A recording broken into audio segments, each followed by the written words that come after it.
Hello everyone, welcome to online study point. तो आज है 7 जून और आज की इस वीडियो में हम 7 जून से रिलेटेड करंट अफेयर के सभी इंपॉर्टेंट क्वेश्चन को कवर करेंगे। तो यदि आप लोगों को इस वीडियो की पीडीएफ चाहिए, आप हमारे इस मोबाइल एप्लीकेशन को इंस्टॉल कर सकते हैं, जिसमें आप लोगों को डेली क्विज, फ्री पीडीएफ और प्रतिदिन के करंट अफेयर का ऑडियो भी मिल सकेगा। लिंक डिस्क्रिप्शन बॉक्स में दी हुई है। स्टार्ट करते हैं। हमारा पहला क्वेश्चन, हाल ही में किस देश के माउंट मेरापी में ज्वालामुखी विस्फोट हुआ है? तो ये सबसे ज्यादा चर्चे में रहने वाला ज्वालामुखी है, जो कि रिलेटेड है इंडोनेशिया से। हाल ही में इंडोनेशिया के माउंट मेरापी में ये भीषण ज्वालामुखी विस्फोट देखने को मिला है। विस्फोट इतना भयानक रहा है कि इसके फटने के बाद इसका जो लावा है ये क्रेटर से 1500 मीटर दूरी तक फैल गया, मतलब कि लगभग 1.5 किलोमीटर तक इसका लावा फैला रहा। माउंट मेरापी को इंडोनेशिया का सबसे सक्रिय ज्वालामुखी माना जाता है। सक्रिय ज्वालामुखी क्या होते हैं? तो देखिए, 3 तरह के ज्वालामुखी होते हैं। पहला तो है सक्रिय, जिसकी हम बात कर रहे हैं। ऐसा ज्वालामुखी पर्वत जिससे हमेशा विस्फोट होते रहता है, मतलब कि लगातार बने रहता है। कभी इस साल हो गया या अगले साल, या कोई फिक्स नहीं रहता कि यहाँ कब विस्फोट होना है। ये होता है सक्रिय ज्वालामुखी। दूसरा होता है सुषुप्त ज्वालामुखी। ऐसा ज्वालामुखी जिसमें कि सालों से कोई विस्फोट तो हुआ नहीं है, लेकिन ऐसा नहीं कि आगे भी नहीं होगा, ये कभी भी विस्फोट हो सकता है, ऐसे चांसेस होते हैं सुषुप्त ज्वालामुखी में। और तीसरा प्रकार होता है शांत या मृत ज्वालामुखी। ये ऐसे ज्वालामुखी होते हैं जिसमें कि हजारों लाखों साल से विस्फोट तो हुआ नहीं है और आगे भी इसमें विस्फोट होने का कोई चांस नहीं है। तो ये होते हैं शांत या मृत ज्वालामुखी। यह हम बात कर रहे हैं माउंट मेरापी की, जो कि एक सक्रिय ज्वालामुखी है और ये विस्फोट देखने को मिला है इंडोनेशिया में। तो देखिए, जब ज्वालामुखी फटता है, जो पृथ्वी के अंदर प्लेट्स हैं, इनके टकराने के कारण ये कुछ हलचल होती है, जिसके कारण जो लावा है ये पृथ्वी के बाहर आता है। हालांकि बहुत ज़्यादा डिटेल में हम नहीं जाएंगे। पृथ्वी के अंदर की 3 परतें आप सभी जानते हैं, क्रस्ट, मेंटल और क्रोड, जिसे आप भूपर्पटी, प्रावार और क्रोड के नाम से जानते हैं। और देखिए, ज्वालामुखी विस्फोट के दौरान क्या होता है कि धरती के अंदर का ये जो लावा है, जब ये तेज गति से विस्फोट के दौरान बाहर निकलता है, बाहर निकलते समय ये तो बहुत गर्म होता है, तो ये लावा जब बाहर निकल के ठंडा होता है, ठंडा होने के बाद जिस प्रकार की चट्टानों का निर्माण होता है, इसे कहा जाता है बेसाल्ट चट्टाने। जबकि कुछ लावा ऐसा होता है कि बाहर ना आकर के ये पृथ्वी के अंदर ही अपनी जगह बना करके फैल जाता है और ठंडा हो जाता है। इन चट्टानों को कहा जाता है ग्रेनाइट चट्टान। तो दोनों ही आप याद रखेंगे, धरती के अंदर ग्रेनाइट चट्टाने और जो बाहर निकलता है लावा, इससे बेसाल्ट प्रकार की चट्टानों का निर्माण होता है। अब यहाँ हम बात कर रहे हैं इंडोनेशिया की, जहाँ ये विस्फोट देखने को मिला है। इंडोनेशिया की राजधानी है जकार्ता, और जकार्ता में किसका हेडक्वार्टर स्थित है? आसियान का। आसियान यानी कि association of south east Asian nation. यहाँ की करेंसी क्या है? तो ये है इंडोनेशियाई रुपया। हाल ही में यहाँ के दोबारा से प्रेसिडेंट बनाए गए हैं, इनका नाम है जोको विडोडो। और यदि आप करंट से रिलेट करेंगे तो हाल ही में इंडोनेशिया के पास ये जो आप देख रहे हैं सुलावेसी द्वीप, इसी सुलावेसी द्वीप में लगभग 45,000 साल पुरानी एक पेंटिंग खोजी गई है, जिसके बारे में कुछ दिन पहले मैंने आप लोगों को बताया भी था। अब इस क्वेश्चन में बात की जा रही है सक्रिय ज्वालामुखी की, तो आप अदर ऑप्शन को रिलेट कर सकते हैं। देखिए, इटली का जो सबसे ज़्यादा सक्रिय ज्वालामुखी माना जाता है ये है सिसिली द्वीप पर एटना ज्वालामुखी। इंडोनेशिया के बारे में मैंने बता दिया है। जापान का एक ज्वालामुखी है जिसका नाम है फ्यूजियामा। ये किस तरह का ज्वालामुखी है? तो इसमें आप कंफ्यूज नहीं होइएगा। फ्यूजियामा ये है सुषुप्त ज्वालामुखी, जिसमें कि हजारों साल से तो विस्फोट हुआ नहीं है, लेकिन विस्फोट देखने के चांसेस हैं। इक्वाडोर से आप क्या रिलेट कर सकते हैं? यहाँ भी एक प्रसिद्ध एक्टिव ज्वालामुखी यानी कि सक्रिय ज्वालामुखी है, इसका नाम है कोटोपैक्सी ज्वालामुखी, जो कि एंडीज पर्वत पर है। हाल ही में खबरों में रहा रेड टूरिज्म, ये किस देश से जुड़ा है? तो रेड टूरिज्म जो कि चर्चे में रहा है, ये रिलेटेड है चाइना से। अब ये है क्या? तो इसे आप ऐसे समझ सकते हैं, जैसे कि वर्तमान में यदि देखा जाए तो भारत में 2 प्रमुख राजनीतिक पार्टियां हैं। एक तो है भारतीय जनता पार्टी, दूसरी है कांग्रेस। तो भारतीय जनता पार्टी, इसकी तो स्थापना 1980 में हुई, लेकिन इससे भी 100 साल पुरानी है कांग्रेस, जो कि 1885 में अस्तित्व में आई थी। इसे आप ऐसा समझ सकते हैं कि कांग्रेस ने भारत में जब स्वतंत्रता आंदोलन चल रहा था तो बड़े बड़े नेता इस पार्टी से जुड़े थे, जिन्होंने भारत को आज़ादी दिलाने में अपने महत्वपूर्ण योगदान दिए थे। तो आप इसे ऐसे समझिए कि उस समय कांग्रेस ने भारत के जिन जिन स्थानों पर अधिवेशन किए थे, या ऐसा कोई भी स्थान जो कि स्वतंत्रता आंदोलन से रिलेटेड है, जो कि कांग्रेस के द्वारा किया गया था, उन स्थानों को यदि कांग्रेस टूरिज्म प्लेस के रूप में डेवलप कर दे, तो मेमोरीज के रूप में उन स्थानों को एक तरह का पर्यटन स्थल घोषित किया जा सकता है। सेम उसी तरह से चीन में 2004 में जो कम्युनिस्ट पार्टी थी, इसके इतिहास में ऐतिहासिक और सांस्कृतिक महत्व के जितने स्थल हैं, इसे बढ़ावा देने के लिए रेड टूरिज्म की शुरुआत की गई है। और यहाँ का जो ये कम्युनिस्ट पार्टी है, इससे कौन बिलोंग करते हैं? यहाँ के जो प्रेसिडेंट है सी जिनपिंग, ये भी इसी कम्युनिस्ट पार्टी से ही रिलेटेड हैं। तो इनसे रिलेटेड जो भी स्थल रहे हैं इस पार्टी से रिलेटेड, वहाँ टूरिज्म को बढ़ावा देने के लिए एक पहल है रेड टूरिज्म। इसकी शुरुआत की है चाइना ने। चाइना से रिलेटेड कुछ फैक्ट हम डिस्कस कर लेते हैं। चाइना के ही वुहान शहर से शुरुआत मानी जाती है कोरोना वायरस की। थोड़ा ऊपर यदि आप देखेंगे तो यह है जिनजुआंग शहर, जहां अभी हाल ही में बर्ड फ्लू के कारण, मतलब कि बर्ड फ्लू का पहला मामला इंसानों में देखने को मिला है। और आप क्या रिलेट कर सकते हैं? तो देखिए, हाल ही में चाइना ने 3 चाइल्ड पॉलिसी को मंजूरी दे दी है।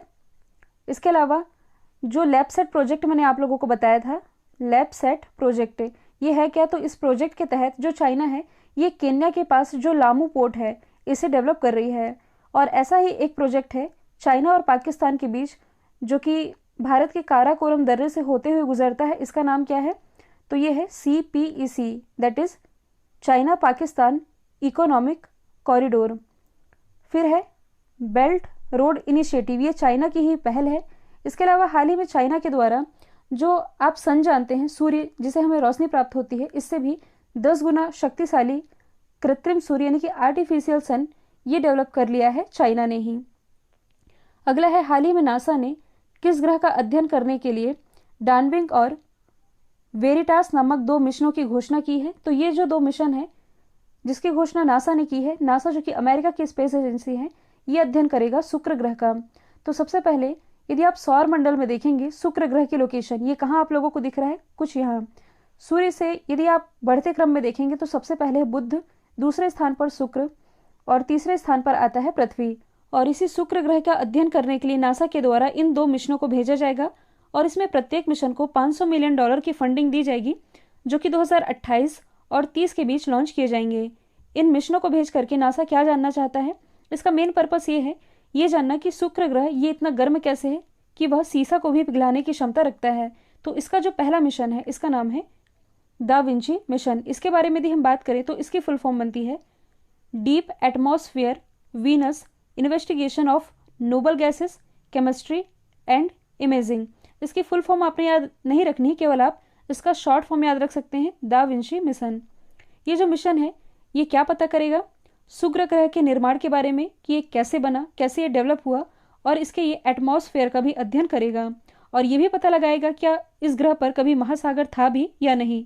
इसके बाद नासा का ही ये जो दूसरा मिशन है, इसका नाम है वेरिटास। इसकी भी फुल फॉर्म बनती है Venus emissivity radio science InSAR topography and spectrography. ये क्या करेगा?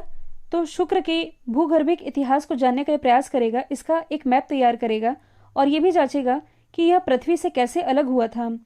और इस सतह की ऊंचाई के लिए इसमें राडार का भी इस्तेमाल किया जाएगा और ये भी पता लगाएगा कि ज्वालामुखी और भूकंप ये इस ग्रह में अभी भी हो रहे हैं या नहीं। तो इस तरह नासा के द्वारा इन 2 मिशनों को भेजा जाने वाला है। देखिए, ये जो शुक्र ग्रह है ये सौर मंडल का सबसे ग्रह माना जाता है और ये सूर्य से दूसरा ग्रह है, आप लोगों ने देख ही लिया है।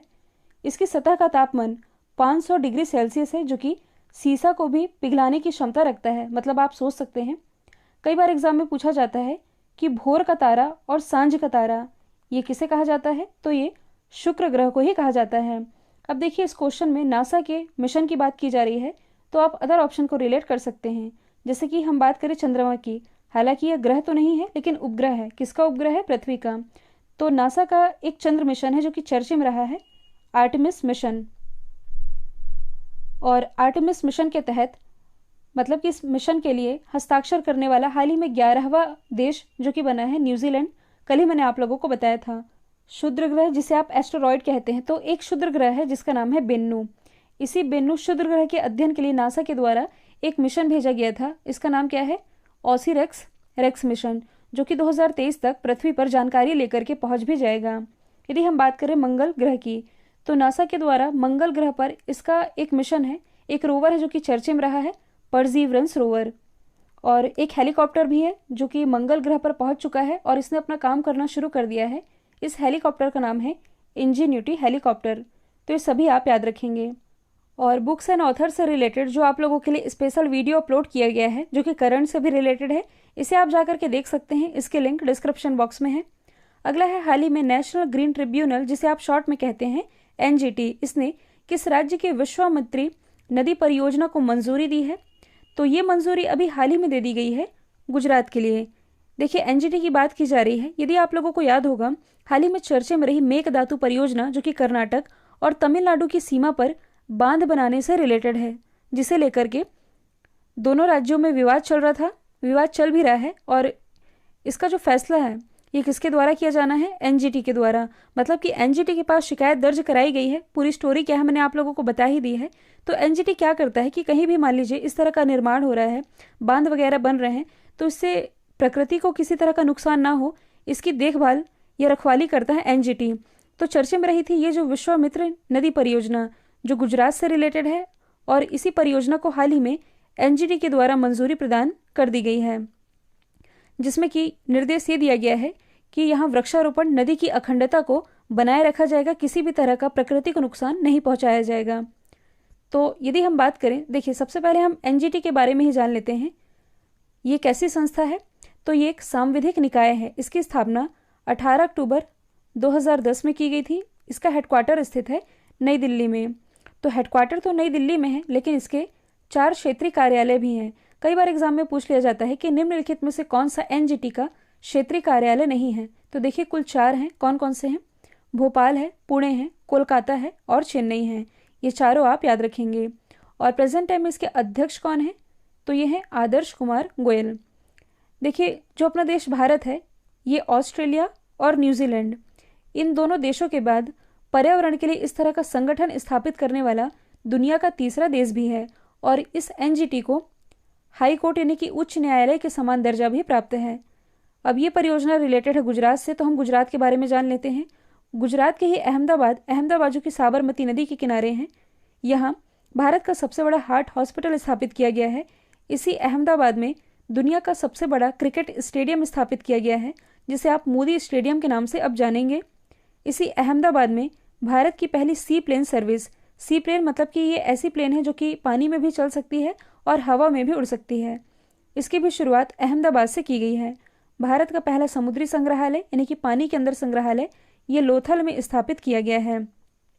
और दुनिया का जो सबसे बड़ा टॉय म्यूजियम है, ये भी बनाया जाएगा गुजरात में ही। अगला क्वेश्चन है, हाल ही में केंद्र सरकार ने टीईटी, जिसे आप कह सकते हैं टीचर एलिजिबिलिटी टेस्ट, टेट प्रमाण पत्र की वैधता 7 साल से बढ़ाकर कितनी कर दी है? तो हाल ही में ये जो टेट प्रमाण पत्र की वैधता थी, जो कि अभी तक 7 साल थी, इसे बढ़ा करके केंद्र सरकार के द्वारा आजीवन कर दिया गया है। यानी कि उम्र भर के लिए जो भी इस परीक्षा को क्वालिफाई करते हैं, मतलब कि इस सर्टिफिकेट की जो वैलिडिटी रहती थी वो मात्र 7 साल की रहती थी, लेकिन अब इसमें बदलाव किया गया है। शिक्षकों के हित में आप कह सकते हैं, इसकी अवधि बढ़ा करके आजीवन कर दी गई है केंद्र सरकार के द्वारा। अगला है, पश्चिम बंगाल के नए मुख्य सचिव कौन बने हैं? तो ये भी हाल ही में बन गए हैं हरिकृष्ण द्विवेदी। हरिकृष्ण द्विवेदी जो कि स्थान लेंगे अल्पन बंदोपाध्याय का। यदि हम बात करें पश्चिम बंगाल की, तो सबसे ज़्यादा यहाँ जो चर्चे में रहा था ये था नारदा स्टिंग ऑपरेशन। यहाँ की फिर से मुख्यमंत्री बन गई है ममता बनर्जी, जो कि टीएमसी से हैं। राज्यपाल है जगदीप धनखड़। लोकसभा सीटें हैं 42, राज्यसभा सीटों की संख्या 16। इंपॉर्टेंट नेशनल पार्क यदि बात की जाए तो बक्सा, जल्दापारा, गोरुमारा, ये सभी पश्चिम बंगाल में स्थित है। पश्चिम बंगाल ये फलों के उत्पादन में टॉप पर रहा है। साथ ही भारत का पहला टायर पार्क ये पश्चिम बंगाल में स्थापित किया जाना है।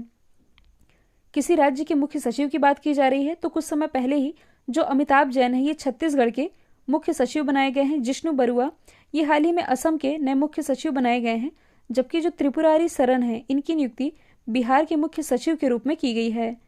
अगला क्वेश्चन है, किसने मॉडल किराएदारी अधिनियम प्रस्ताव को मंजूरी दी है? तो हाल ही में जो केंद्रीय मंत्रिमंडल है इसके द्वारा मॉडल किराएदारी अधिनियम, इस प्रस्ताव को मंजूरी दे दी गई है।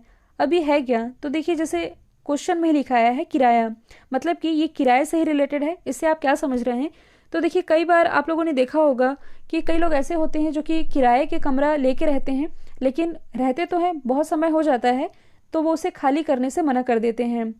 ऐसा कई बार देखा गया है और ऐसी स्थिति में बड़े बड़े शहरों में या छोटे शहरों में भी ऐसा देखा गया है कि जिन मकान मालिकों के पास घर तो है लेकिन वह देने को तैयार नहीं है, क्योंकि उन्हें ये डर है कि मान लीजिए हमने कमरा किराए में दिया, सामने वाले इंसान ने कमरा खाली नहीं किया और उसमें अपना हक जमा लिया, तब हम क्या करेंगे। तो इसमें इनके हितों को ध्यान में रख करके केंद्र सरकार ने इस अधिनियम को मंजूरी दी है, जिसके तहत होगा क्या कि जो भी व्यक्ति किराए से कमरा लेने वाला है और जो भी उस घर का या उस दुकान का मालिक है, इन दोनों के ही बीच में लिखित समझौता किया जाएगा। कहने का मतलब है कि अब ओरली कोई बातचीत नहीं होगी कि हाँ हमने आपको किराए में दिया, ये रही चाबी आप रखिए, ऐसा कुछ नहीं होगा। सारी चीज़ें लिखित में होगी, एक तरह का लिखित समझौता होगा। इसके तहत ये भी होगा कि आवासीय परिसरों के लिए जो किराएदार हैं, जो कि घर में रहना चाहते हैं, उन्हें 2 महीने का एडवांस देना होगा। देखिए, घर में रहना है तो 2 महीने का एडवांस, लेकिन यदि मान लीजिए आप किसी तरह की दुकान ओपन करना चाहते हैं, तब उस मकान मालिक को आप लोगों को 6 महीने का किराया एडवांस में जमा कराना होगा।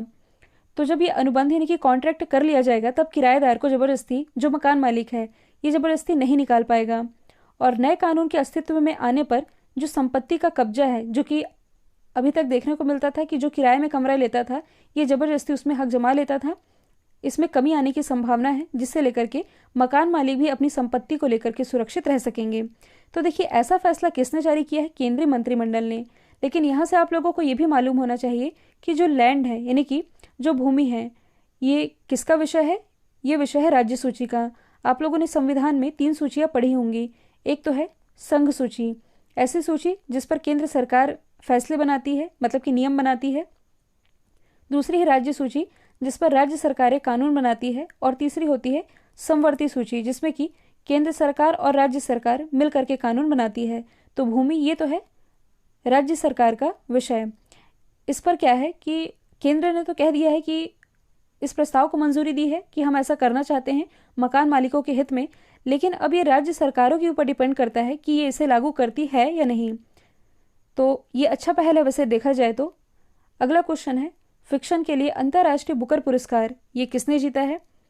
तो देखिए, ये 2021 की बात की जा रही है। अंतर्राष्ट्रीय बुकर पुरस्कार जो कि जीत लिया है डेविड डिलोप ने। डेविड डिलोप जो कि बिलोंग करते हैं, जिनकी इमेज आप देख पा रहे हैं, ये बिलोंग करते हैं फ्रांस से। और फ्रांस से यह पुरस्कार जीतने वाले ये पहले लेखक बन गए हैं। इन्होंने अपने उपन्यास at night all blood is back, इसके लिए अंतर्राष्ट्रीय बुकर पुरस्कार 2021 अपने नाम किया है। और अक्सर आप लोग कंफ्यूज होते होंगे 2 पुरस्कारों में, एक तो है अंतर्राष्ट्रीय बुकर पुरस्कार, दूसरा है केवल बुकर पुरस्कार। दोनों में क्या फ़र्क है? देखिए, थोड़ा सा डिफरेंस इसमें। जो अंतर्राष्ट्रीय बुकर पुरस्कार है, ये अंग्रेजी में अनुवाद की गई पुस्तक को दिया जाता है जो कि यूके और आयरलैंड में प्रकाशित हुई हो। ध्यान दीजिए, ऐसी पुस्तक जिसका ट्रांसलेशन अंग्रेजी में किया गया हो। जबकि जो बुकर पुरस्कार है, ये अंग्रेजी भाषा में लिखे गए सर्वश्रेष्ठ उपन्यास के लिए दिया जाता है जो कि यूके और आयरलैंड में प्रकाशित हुआ हो। तो ये थोड़ा सा डिफरेंस है, इसे आप याद रखेंगे। अब यहाँ बात की जा रही है डेविड डिलोप की, जिन्होंने 2021 का अंतर्राष्ट्रीय बुकर पुरस्कार अपने नाम कर लिया है। अच्छा, 2020 का ये पुरस्कार किसने जीता था? मारिके लुकास रिजनेवेल्ड ने। ये बिलोंग करती है नीदरलैंड से और अंतर्राष्ट्रीय बुकर पुरस्कार जीतने वाली ये दुनिया की सबसे कम उम्र की लेखिका भी बनी थी। यदि हम बात करें डगलस स्टुअर्ट की, तो ये कौन है? ये बिलोंग करते हैं स्कॉटलैंड से।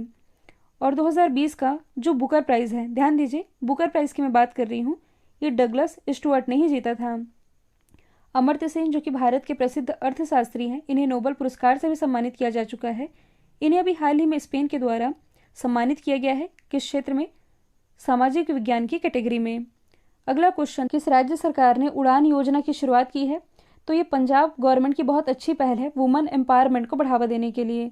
वो कैसे? तो देखिए, इस योजना के तहत पंजाब में जो भी ज़रूरतमंद परिवारों की महिलाएं और लड़कियां हैं, इन्हें हर महीने फ्री में सैनिटरी पैड बांटेगी पंजाब गवर्नमेंट। इसी के तहत इस योजना की शुरुआत की गई है, जिसका नाम है उड़ान योजना। हाल ही में किस केंद्र शासित प्रदेश के उपराज्यपाल ने यून ट्यूब योजना की शुरुआत की है? इसकी शुरुआत अभी हाल ही में लद्दाख के द्वारा की गई है। लद्दाख के जो उपराज्यपाल हैं RK माथुर यानी कि राधा कृष्ण माथुर, इन्होंने ऐसा फैसला किया है और इसके तहत लगभग 12,300 टैबलेट वितरित किए गए हैं, जिसे कि सरकारी स्कूलों में कक्षा 6 से 12वीं तक के स्टूडेंट के लिए ये टैबलेट वितरित किए गए हैं ताकि इनकी जो ऑनलाइन पढ़ाई है ये जारी रह सके। यून ट्यूब स्कीम जो कि रिलेटेड है लद्दाख से। तो देखिए, लद्दाख के उपराज्यपाल ये हैं RK माथुर। ये जो आप देख रहे हैं आक्साई चीन, तो ये तो पहले भारत का हिस्सा हुआ करता था, लेकिन भारत और चाइना के बाद भारत और चाइना के बीच जब युद्ध हुआ, कब हुआ था? 1962 में।